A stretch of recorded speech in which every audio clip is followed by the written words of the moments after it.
आज पूरे देश में भगवान जगन्नाथ की गूंज है। घर घर में पूजा हो रही है, रथ यात्राएं निकल रही हैं। जगन्नाथपुरी में तो गजब का ही माहौल रहता है। आप देखिए तस्वीरें। पुरी में आज भारी बारिश के बीच भगवान जगन्नाथ की रथ यात्रा के लिए लाखों सनातनियों का सैलाब उमड़ पड़ा। बारिश रोक पा रही है कुछ नहीं, एकदम जबरदस्त रथ यात्रा निकली है। मान्यता है कि इस रथ यात्रा में भगवान जगन्नाथ अपने बड़े भाई भगवान बलभद्र और बहन देवी सुभद्रा के साथ भक्तों को दर्शन देने के लिए गर्भगृह से बाहर निकलते हैं। ऐसे में दुनिया भर के सनातनी अपने आराध्य के दर्शन के लिए पुरी पहुंच चुके हैं। जो नहीं पहुंच पाए उनको हम पाठशाला में दर्शन कराएंगे। आज शुरू हुई भगवान जगन्नाथ की यह रथ यात्रा 9 दिन चलने वाली है और जगन्नाथ मंदिर से 3 किलोमीटर की दूरी पर बने गुंडीचा मंदिर तक जाएगी, जिसे भगवान जगन्नाथ की मौसी का घर और उनका जन्म स्थान माना जाता है। आज यात्रा के पहले दिन भारी भीड़ की वजह से यात्रा कुछ ही दूरी तक आगे बढ़ पाई। पुरी ही नहीं, भगवान जगन्नाथ की गूंज तो गुजरात से लेकर बंगाल और दिल्ली से लेकर पटना तक हर तरफ थी बॉस। भगवान जगन्नाथ की यात्रा का आयोजन होने लगा है। भारत ही नहीं, बांग्लादेश में भी भगवान जगन्नाथ की रथ यात्रा निकाली गई। आज पाठशाला में भगवान जगन्नाथ की यात्रा की गजब तस्वीरें, गजब भक्ति आपको दिखाऊंगा। प्रभु के ऐसे दर्शन कराऊंगा कि घर में बैठे बैठे मन खुश होगा। और जगन्नाथ यात्रा में सोने के झाड़ू, रसगुल्ले के स्पेशल भोग और पवित्र भस्म की कहानी क्या है वो भी बताऊं। लेकिन पहले इस अद्भुत यात्रा की एक अद्भुत झलक देखिए।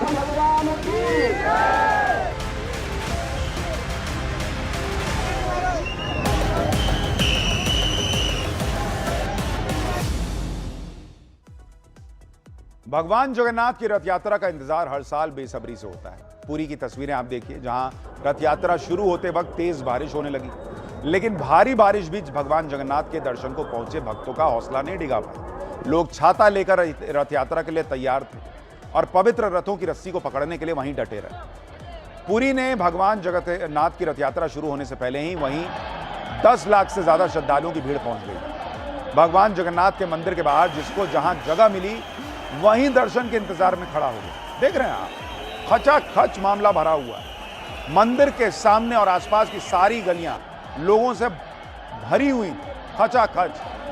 जिन 3 रथों में सवार होकर भगवान जगन्नाथ, उनके भाई भगवान बलभद्र और बहन देवी सुभद्रा यात्रा पर निकलते हैं, उन्हें खास तौर पर खास लकड़ी से बनाया जाता है। यात्रा के पहले दिन विशेष अनुष्ठान के बाद भगवान जगन्नाथ, भगवान बलभद्र और देवी सुभद्रा मंदिर से बाहर निकलकर अपने रथों में सवार होते हैं। भगवान जगन्नाथ के रथ का नाम नंदी घोष है और इसका रंग लाल और पीला होता है। रथ को खास तौर पर चुनी गई लकड़ी के 832 टुकड़ों से तैयार किया जाता है। इसमें लोहे की कीलों का इस्तेमाल ही नहीं होता। भगवान जगन्नाथ के रथ में 16 पहिए होते हैं। रथ में लकड़ी के 4 घोड़े भी बनाए जाते हैं, जिनके नाम शंख, बलाहक, श्वेत और हिरदाश्व होते हैं। इसकी ऊंचाई करीब 45 फीट और चौड़ाई करीब 35 फीट होती है। भगवान बलभद्र के रथ का नाम ताल ध्वज है। इसका रंग लाल और हरा होता है। रथ को लकड़ी के 763 टुकड़ों से तैयार किया जाता है। भगवान बलभद्र के रथ में 14 पहिए होते हैं। इसमें भी लकड़ी के 4 काले घोड़े लगाए जाते हैं। इनके नाम तीव्र, घोर, दीर्घश्रम और स्वर्म नाभ है। भगवान बलभद्र के रथ की ऊंचाई करीब 45 फीट और चौड़ाई करीब 35 फीट। देवी सुभद्रा के रथ का नाम दर्पदलन है। इसका रंग लाल और काला होता है। इसे लकड़ी के 593 टुकड़ों से तैयार किया जाता है। देवी सुभद्रा के रथ में 12 पहिए होते हैं। इस रथ में 4 लाल घोड़े लगाए जाते हैं, जिनके नाम रोचिका, मोचिका, जीता और अपराजिता है। इस रथ की ऊंचाई बाकी दोनों रथों से थोड़ी कम यानी करीब 44.5 फीट होती है और चौड़ाई करीब 34 फीट होती है। भगवान जगन्नाथ को उनकी अनूठी लीलाओं के लिए भी जाना जाता है। 9 दिनों की रथ यात्रा के आखिरी दिन भगवान जगन्नाथ को खास तौर पर रसगुल्ले का भोग लगाया जाता है और इसके पीछे कहानी क्या है वो भी आपको बताता हूं। पौराणिक मान्यताओं के मुताबिक कई दिनों की रथ यात्रा के बाद जब भगवान जगन्नाथ मंदिर वापस लौटते हैं तो उनकी पत्नी देवी लक्ष्मी उनसे नाराज हो जाती है।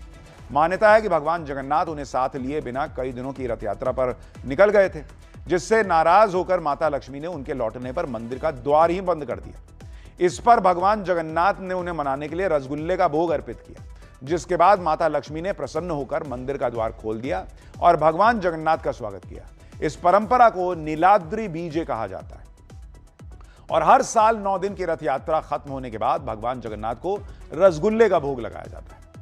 भगवान जगन्नाथ की रथ यात्रा की आज देश के अलग अलग हिस्सों से जो तस्वीरें आई, उनमें बंगाल के मुख्यमंत्री शुवेंदु अधिकारी, गुजरात के मुख्यमंत्री भूपेंद्र पटेल हाथ में झाड़ू लेकर सफाई करते नजर आए और यह झाड़ू सोने की तरह चमकती नजर आ रही थी। दरअसल यह भी जगन्नाथ यात्रा से जुड़ी एक और अनूठी परंपरा है।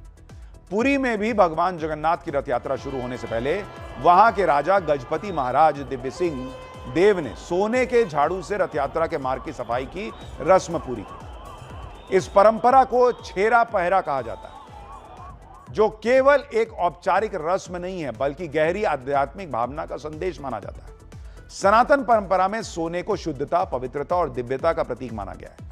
इसलिए भगवान जगन्नाथ की रथ यात्रा के मार्ग को सोने के झाड़ू से साफ किया जाता है। यह परंपरा संदेश देती है कि भगवान की नजर में सब समान है, उनके दर्शन के लिए राजा और प्रजा में कोई अंतर नहीं होता।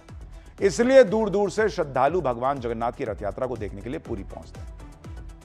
अच्छा, पुरी ही नहीं, देश के दूसरे हिस्सों में भी भगवान जगन्नाथ की रथ यात्रा निकाली गई। ये तस्वीरें आप देखिए, गुजरात के राजकोट की हैं, जहां भगवान जगन्नाथ की रथ यात्रा में लोगों की भारी भीड़ थी।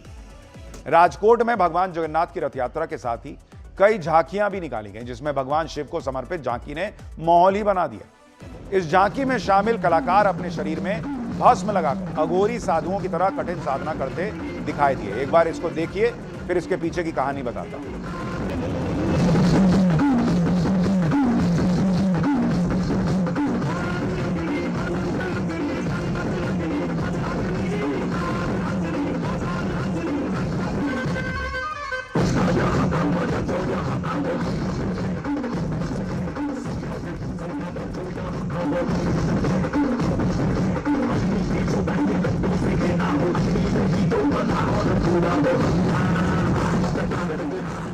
राजकोट में निकाली गई भगवान जगन्नाथ की रथ यात्रा के दौरान जिस पवित्र भस्म को लगाकर कलाकारों ने अघोरी डांस दिखाया, उसके बारे में भी सुनिए। पवित्र भस्म, जिसे विभूति भी कहा जाता है, इसे भगवान शिव की साधना का अहम हिस्सा माना जाता है, क्योंकि धर्मशास्त्रों के मुताबिक सिर्फ भगवान शिव ही हैं जो कैलाश पर्वत में निवास करते हैं और शरीर पर केवल खाल और भस्म धारण करते हैं। इसलिए भगवान शिव पर गहरी आस्था रखने वाले अघोरी साधु भी भस्म धारण कर बिना कपड़ों के रहकर कठिन तपस्या करते हैं।